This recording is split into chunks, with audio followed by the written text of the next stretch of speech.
Jaylen Waddle is our next riser here. Listen, first 3 NFL seasons for Jaylen Waddle, 70 catches, 1,000-plus receiving yards, and then 2024 guys last year under obviously both those marks. So more of a question, Matthew, do you buy the dip now on Jaylen Waddle? I really do.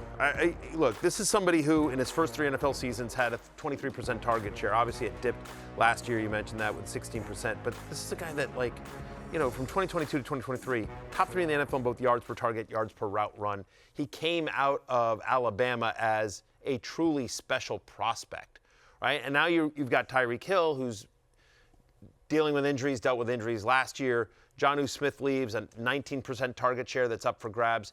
That hasn't really been replaced. I mean, we'll see if Darren Waller has anything, right? But there's very much a non-zero chance that Jaylen Waddle leads the Dolphins in targets at the end of this year, right? Given Hill's injury issue, given the other pieces there, and by the way, Devon Achane, we should talk about this as well because he's such a big part of the passing game. News came out over the weekend that Devon Achane is dealing with some soft tissue injury. He's going to be out in between days and weeks. We're not really sure a timetable return. They're saying he'll be ready for week 1. I don't know, Connor, but you just don't like hearing soft tissue with any skill player. You never do. Especially not a running back that's dealt with injuries. But the point is like some of the short yardage stuff that goes to Achane, if he were to miss any time, Waddle seems like a natural placement for it, just given his skill set and his speed. Yeah, I have no idea what the hell happened to Waddle and Tyreek last year because it didn't even make sense even when there was the Tyler Huntley show. When Tua came back and when Tua was playing. Tua played 12 games last year. It's not like he was out for the whole season. And they just didn't seem to be clicking. The vibe was off the whole time. Halfway through 2023, this looked like the greatest show on turf. Two unstoppable wide receivers with a genius offensive coordinator. And now it's is Jaylen Waddle washed at 26? Doesn't seem to make much sense.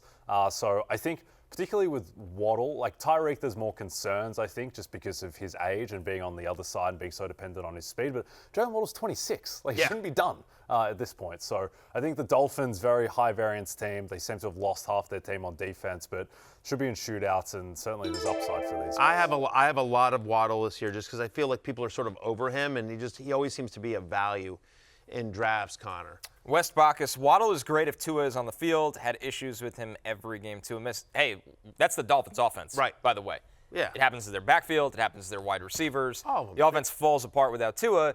And as we've said before, I know he played better in week 2 than week 1, but they're one step away from Zach Wilson. Yeah. So you have to factor that in when you draft. Yeah. And what could go wrong there? What could possibly? So listen, there's obviously risk there. I will say though, just as long as we're on the wide receivers from the Dolphins, I just kind of want to mention Malik Washington. Connor, I would love to get more of your thoughts here. This is a guy who I have him in a dynasty league.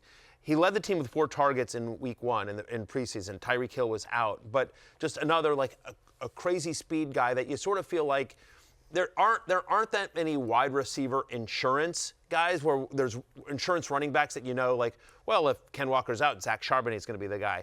But I do feel like if Tyreek Hill were to miss time, it would be Malik Washington. Insanely explosive. When the Dolphins took him as late as they did, you kind of roll your eyes and go, of course the Dolphins took him. Yeah. Think of a smaller, explosive target that you want to get him in space, you want to get the ball in his hands and let him run after the catch. That's how they play their wide receivers. So I'm with you, Matthew. I like the upside of him, especially with, as much as Waddle and Tyreek are great, they're also 2 guys that get hurt enough where we might be one play away from these guys having Malik Washington inserted into this offense. Yeah. By the way, week 1, Dolphins at Colts, which is the weirdest game. Really I have no idea what either of those teams are remotely close, and the line, fittingly, is just pick.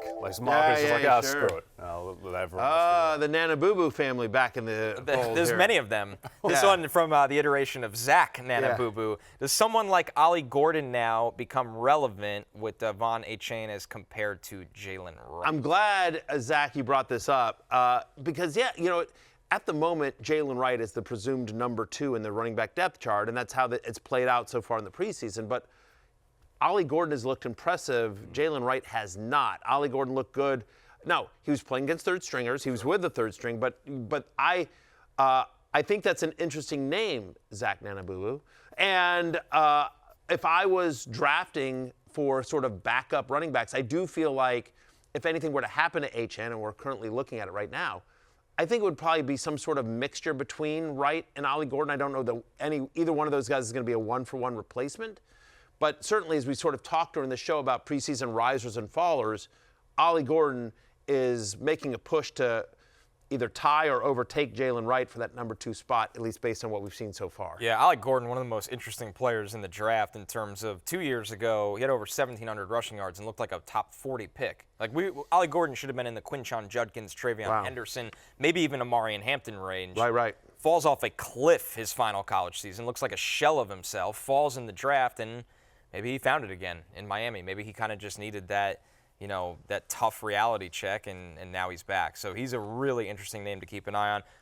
Hey, it's Matthew Berry from NBCSports.com and RotorWorld.com, and I want to thank you so much for watching whatever it is you just watched, or if nothing else, being too lazy to click out of the autoplay after this video started, after whatever it is you actually wanted to watch finished. But now that you're here, I'd like to take a moment here to ask you respectfully now, okay? I'm asking you respectfully to subscribe to the NFL on NBC YouTube channel. You'll get the latest Roto-World fantasy news headlines, all sorts of great shows, including my own Fantasy Football Happy Hour. So go subscribe now. Again, I'm asking respectfully.